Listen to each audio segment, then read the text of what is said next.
अब कथा नारद बता रहा है। नारद जी कहते हैं, पुरंजन नाम का व्यक्ति अपने अज्ञात मित्र के साथ बहुत से लोगों से घूमता हुआ भारतवर्ष में आया।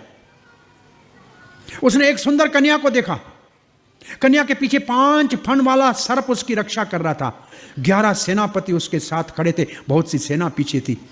प्राचीन बरहित ने पूछा कि महाराज समझ में नहीं आ रहा है क्या कह रहे हैं।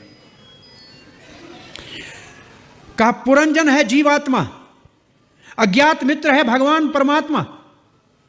बाकी जो लोग जूनियों में घूमेगा तो कुछ नहीं, भारतवर्ष में जब आता है तब उसको मानव का शरीर मिलता है। दुर्लभ मानव का शरीर भारत में मिलना बहुत मुश्किल है। बोला वो कन्या कौन है? बोला बुद्धि रूपी कन्या।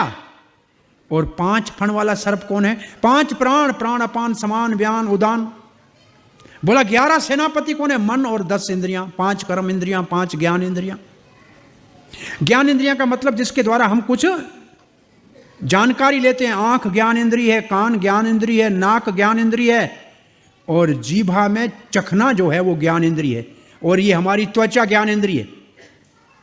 और कर्म इंद्रिय कौन सी है? हाथ पांव, बोलने वाली जबान और मलमूत्र त्यागने के, ये 5 कर्म इंद्रियां हैं। पुरंजन ने उसको प्रस्ताव रखा और उसके साथ विवाह कर लिया। बुद्धि के साथ आत्मा ने तदात्म्य कर लिया, ये पुरंजनी बुद्धि। और फिर आंखों के द्वारे बहुत सीनरी देखने जाए, कान के द्वारे गाना सुनने जाए, मुख के द्वारे गोलगप्पा खाने जाए, तो पुरंजन सब इंद्रियों के द्वारा मौज उड़ाने लगा। एक दिन पुरंजन बाहर से आया नहीं, कहीं कथा में चला गया होगा, तो पुरंजन ही नाराज हो गई। बुद्धि कहां चले गए थे? बात नहीं कर रही थी, वो गुस्सा करके सो गई थी। पुरंजन ने हाथ पांव जोड़ के उसको मना लिया। अब कथा में थोड़ा मोड़ आता है। एक काल यवन नाम का राजा है, उसकी कन्या है, उसका नाम है जरा। उसने पुरंजन को कहा मुझसे शादी करो। पुरंजन ने कहा मैं तुमसे शादी नहीं करूंगा। उसने कहा नहीं, मैं तुमसे शादी करूंगी। उसने अपने पिता को कहा काल यवन को मेरे से शादी नहीं कर रहा, विवाह नहीं कर रहा है।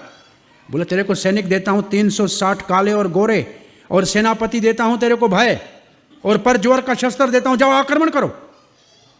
अब काल कन्या ने, अरे फिर पुरंजन कहता है महाराज क्या कह रहे हो, बात समझाओ तो सही, इसका अर्थ क्या है?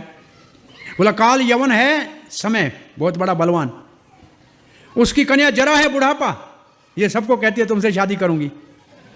ये स्त्री को पुरुष को सबको आगे कहती है तुम मुझे स्वीकार करो। हम कहते भाग भाग, नहीं चाहिए बुढ़ापा।